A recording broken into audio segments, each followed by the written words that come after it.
Hello, I'm Madeline Tynan from Tynan Motor Group, and I'm here with Mimmo Lubrano from Sandhurst Foods. Thank you very much Thanks, for Madeline. joining. It's lovely to be here. Now, we're here to empower people, but I also want to just have a chat with you of exactly how the company has reacted to this virus attacking us all. And our Prime Minister stood in and started mentioning all of these shutdowns and closes. And I know for you, a lot of it would be around restaurants and things like that. Yep. How did you and your family react, being a family company? How did you react to all of that, and what processes did you put in place? It's interesting because you go into full family mode. You actually move into full family protect. So when there's a threat on your family or there's a threat on your business, you bring your family closer. So what we did is we sat with our staff, and our first priority was to protect our family, our staff. So what we then did was we realised that the biggest threat to us would be from outside. And so not knowing much about coronavirus and not knowing anything, we said, well, we need to protect the people that come into the business. So first of all, we said, look, no more visitors. So we removed all the visitors. So we didn't want any more visitors. And our warehouse, where all the truck drivers come in, we then segregated areas where they have to then sanitise. We even closed off the accessibility to the bathrooms so that then we wouldn't have truck drivers getting out of trucks. So we had to then protect our own stuff, because we realised if we got an infection that would go through the whole place, then we'd have a few major problems. So we bunker down is what we do, and so that's important that we get together. And then we had the full support of our staff, and they realised that this was going to be something Did you serious. split your staff into different sections? Not necessarily, because we were already seeing that the business was going to change, and so we've already had sections anyway. So we've got sections of our warehouse. So yeah, there is quite a bit of segregation in area, but yeah, we've actually then changed the way we do things a little bit in terms of having them in different areas as well. So Mum and Dad started it 30 plus years ago? Yeah, 32 years ago when Mum and Dad were there. Ray and I, my brother and I were there, and my dad had a similar business in the 60s and 70s, and fortunately this is like a 1.5 generation business. So my brother and I were able to take the learnings from my father and re-establish this business in the Shire, because it wasn't always in the Shire, it was in Macquarie Fields before that in the 70s. So, and we obviously have seen interest rates back in the day of 21%, etc. So we've been through that. But this is a completely different feel to it that I've seen in business, and quick, very quick. It's quick, and what the pace at which things are happening at the moment means that we react quick. We make mistakes. We're all making mistakes. I'm sure there's mistakes being made now. Did we go too far too quick? But I'm very, very happy with the way Australia has handled it, and I think it's because I'm Italian, and so we're very close to what's happening in Italy. In Italy, it's tragic, but I think in Italy they didn't learn the lessons. They didn't believe it, and they thought they were living in denial. But the Italians, number one, they live very, very close together. They live on top of each other. Let's be honest, they're not the world's greatest listeners, so they don't really take advice, and they don't have a very strong mistrust of their politicians as well. And so we've got a situation. We just went through bushfires, which was absolutely tragic for our country. And so having been through the bushfires, I think it prepared us quite well for coronavirus. So we realised that this thing is real, and as Australians, we're adaptable. We change very, very quickly, probably too quickly sometimes, and we are able to deal with crisis very, very openly. But we also have faith in our system, and we also have faith that we've got a very good country. So we are probably one of the best countries, if not the best country in the world, to deal with this. So you supply a lot of like Coles, Woolworths, Aldi, etc., and the restaurant trade. Correct. And the boats. All of those shipping sort of lines. things. Anything to do with food. All the cruise lines. So the month before all of this, you said you were having a brilliant month. Yeah, it was one of our best months ever. It was the month of, was actually last month. It was March. So March was the best month. So much has happened in 4 weeks. And so how can you go from 1/3 of your turnover now compared to last month? So what are you cutting down to? Like from how much you reckon you've cut down? We've actually down 50% in sales overall. And do you think it'll go further because the panic buying? It'll probably go further. So what I've been noticing is that now that the panic buying, first of all, the panic buying happened in food service, in the restaurants all ordered up, and then all of a sudden they realised they couldn't sell that stock, and so now there's fruit and vegetables selling for ridiculously cheap prices at the markets, which amazes me because the supermarkets have still got very high prices. That's so true. which is a bit funny. And so then the restauants stopped their buying, of course, because they had no sales, and then everybody flocked to the supermarkets, and they all overbought, and everyone's got stockpiles of baked beans and canned tomatoes and things like that. So will that affect you and your sales? It will, because going in? So you'll see an effect probably 2-3 months. And I always said what we're selling now in March is we're actually just selling next month's sales. That's all we're doing. Right. We're actually selling what would have sold in April, we're selling in March. And that's fine. The only thing is it costs me more to replace that because I've lost some money in exchange rate, and also things are getting a little bit more expensive as well. So talking about cash flow then, obviously majorly fantastic 1 month, really down on the next. So we're in a chain, Madeline. So the chain is that the restaurant, and this is actually really happening in all restaurants, and the larger the restaurant chain, and there are groups of restaurants, so they're saying to their wholesalers, I've got to stop, I've got to freeze my debt with you. So I owe you $10,000, $20,000. I need to freeze that right now. That debt is effectively in hibernation, as Scott Morrison said. Okay. So it's in hibernation, but what I will do is whatever I buy from you, I'll pay you COD. So as a business owner, you've got to then trust your client and say, well, okay, let's deal with COD and let's freeze that debt. And so that happens. But we haven't really seen this before. So how do you know, like, you're going to then allow them cash flow to their business? Well, then what happens there? Or is that just part of this virus that you have to go with at the moment? A lot of us it's a risk. A lot of us are landowners, a lot of us are landholders, and we all are dealing with the same thing in rent. So you've got tenants that are saying, I can't pay and I want some discount. So I think it's a question of everyone sharing the pain. I think we're all sharing the pain. We as business owners are definitely sharing some of the pain. We probably share more of the financial burden than our suppliers or some of our staff members in particular. Because our suppliers are overseas in a lot of cases, and they want to be paid and they have to be paid. So I can't say to my suppliers overseas, listen, how about I pay you in 6 months' time? I can ask for some credit extension, but is supply getting in from overseas? Oh, look, that's the biggest mistake that everyone assumes, that supply is not happening. Supply is definitely happening, and it's actually oversupply. So there's an oversupply of goods and services. And if you think about fruit and vegetables in the markets in particular, all the restaurants that didn't buy the fruits and the vegetables and all the high-end stuff, that's not being sold. So that's actually ending up in the marketplace. They're telling farmers to stop planting goods. They're telling people to stop buying goods. And agents are literally, what they were charging $100 for a box of garlic, and now they're charging $10 for the same box of garlic 2 weeks later. So how do they do that? I mean, we don't know.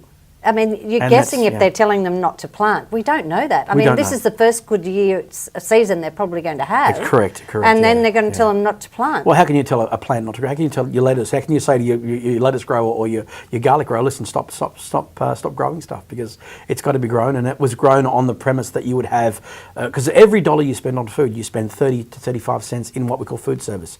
So when the Tynan family gets $1, or the average family in Sutherland Shire gets $1, and they spend some money, they'll spend 60 to 65 cents in Woolworths and Coles on food. The other 30, 35 cents will go in a cafe, a restaurant, a club, a caterer. That 35 cents is now down to not even 5 cents, because takeaway is also quite an interesting area. I wrote an article on LinkedIn 2 days ago about the fact that takeaway is not performing as we thought it was, for a number of reasons. Main reason is takeaway is seen as sometimes being a little bit risky because of the touch factor.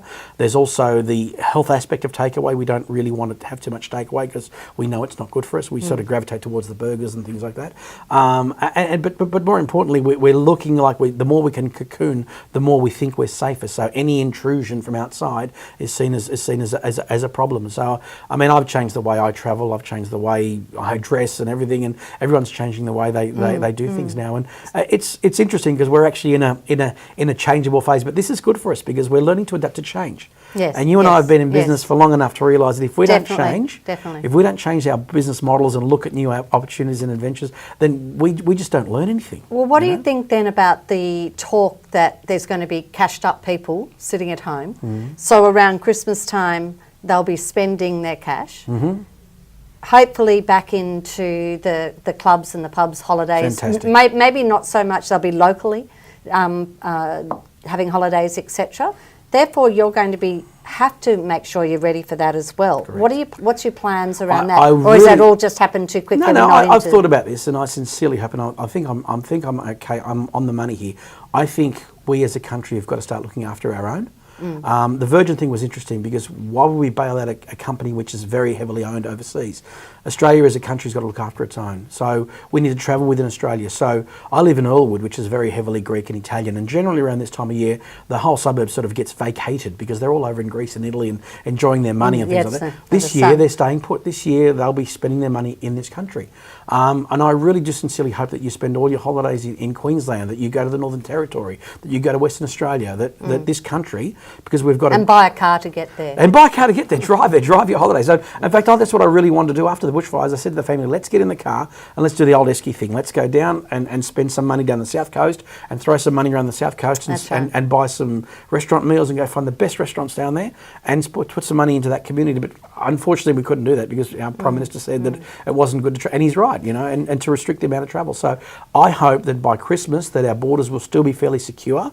And I'm thinking about this. The only way we can secure this country from outside is to basically screen anyone that comes in from overseas. So if you're coming on a boat on any cruise line, or if you're coming in on a plane, then you will be screened at Mascot and you'll be tested for the virus and you'll be tested for this. And if you're okay to go, you can come in and then we can all have our own little party in Australia. Yes. So tell me, Mimmo, when you've been looking at restructuring for this, what's been going on, did you look at different technologies that could take the business a different way, or did you get back to the basics, which you were saying before, is like the communicating and speaking to your clientele, making new clientele by actually using your personalities, etc., within the family? I think the technology is interesting because the technology is a good enabler. We've obviously made use of work from home and Zoom meetings and Microsoft Teams and things like that. So the technology is good. It's always just a tool.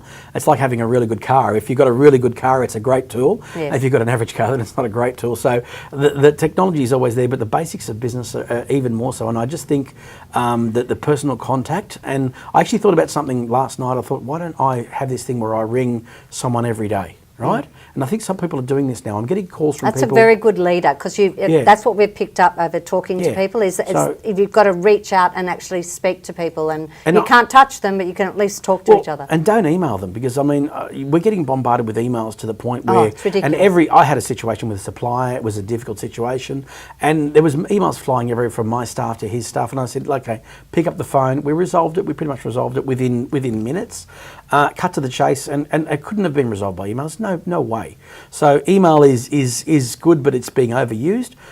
These days, we always, in the old world of selling, there was no substitute for human contact. What they used to say, there's no substitute for shoe leather, And what we're doing next week is we're taking our food service sales team and we're hitting the streets. So they'll be hitting the streets of Sutherland and Kirrawee. And I said to the guys, I said, you will go. And I designed the whole plan this morning in 10 minutes. And they said, how did you do that in 10 minutes? I got a Google map and I said, these are the areas. I found all the restaurants in Sutherland. And I said, you will walk through every one of these restaurants and you will ask a series of questions. What are you doing? What's changed? It's effectively what you're doing with me, I'm actually doing with my customer base, and I'm seeing where the opportunities that I can leverage off, because everyone's now doing, actually, my brother-in-law runs a place called Aquiluna, which is a function centre. Yes. And he's now, he once again, with the crisis happening, he goes, what am I going to do? Now he's actually doing prepared, beautiful meals, prepared by his Italian chef. So you can buy a eggplant parmigiana, you can buy nonna's meatballs, you can buy pasta in a little container for like $15, and it's much better than what you get at a restaurant. Yes. Heat and serve. Yes, I know the Barbaros, which are a local company, are doing the same thing as well too. So they would be doing that as well. So what it's doing is providing opportunities. Now,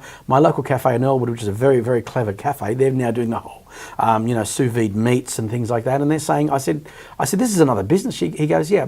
He said, I can't do them both. I have to choose which one I want to be. Do I want to be the home meal replacement company, or do I want to be the cafe that I was when it goes back to being normal? Okay. So it's what we've done is we've created a lot of opportunities here, Madeline, which is beautiful. So in sort of saying, to putting it bluntly, out of what we've gone through and your company in that, what would you take in to teach your children when they come into the company and say, look, this is, as a leader and as your brother is both leaders within the company, what are you going to take out of it and hopefully teach the next generation? I know we're being resilient and all of that sort of thing, but out of every bad situation, there's a silver lining, I always believe. Otherwise, you just don't stay in business. That's true. So what are you going to take out of it? What is your family, at the end of the day, going to take out of this and move on and keep as a little thing to teach the next generation? I think we've got to be appreciative. I think you've got to learn to do without something to really appreciate it. And to take for granted our cafe culture. Our cafe culture is something that we get together. We've got a very strong bonding system under the cafe. So to take that away from us, our cafe culture, which has been taken away, to have an appreciation of that, and to understand that flexibility is something that we have to have. We all came from, we're one generation away from the war generation. Our parents all established businesses in very hard times, and there was many times which, as your family, as my family, were lined up, and the bank said, listen guys, it's not working. We need to have a chat. We need to have a chat, and you know, we can basically foreclose on you. And you know, the tears were there, and you know, the house was up and things like that. We sort of went through it, but we didn't go through it. So this will be something that we'll be able to say in 2010 we went through this COVID-19 thing, and we'll be able to say, well, this is what happened, and our kids can pick it up, and they're adapting to it as well. So I think what we need to take away from it is that we've got an appreciation of what we have spent, or what our generations before us, and you know, it's fitting that it's Anzac Day, because Anzac Day is all about what someone else gave so we could have what we've got.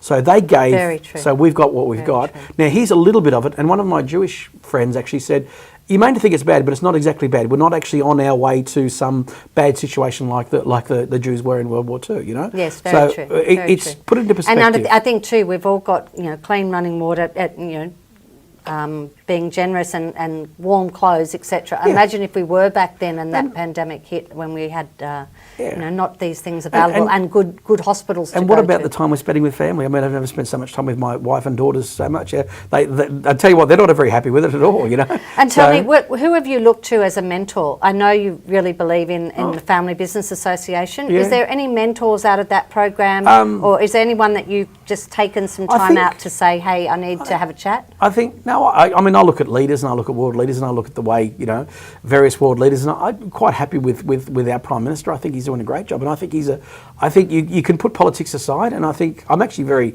happy that that all politicians have realised we've got a job to do, and this whole, you know, bipartisan approach is actually quite good. So you can vote whatever you want at the end of the day, but at the end of the day, someone's got to make a decision for the benefit of this country, and if you want to stand in the way of that, you're actually not part of the solution, you're part of the problem. So actually, I take my hat off to the politicians who've done what work together. Work together, and I think that's really quite interesting, because normally we're on one side and they're on another side, and you don't have to work out who's on what side, and it's your business. But I think it's really good that this, and also the states, the premiers. I think the premiers have done a great job, and I've got a lot of admiration for all the premiers. Well, I mean who would be the Prime Minister with everything that's been happening? Fires and hailstorms, floods, the whole and now this. Yeah, you know, it's you wouldn't want to be paid.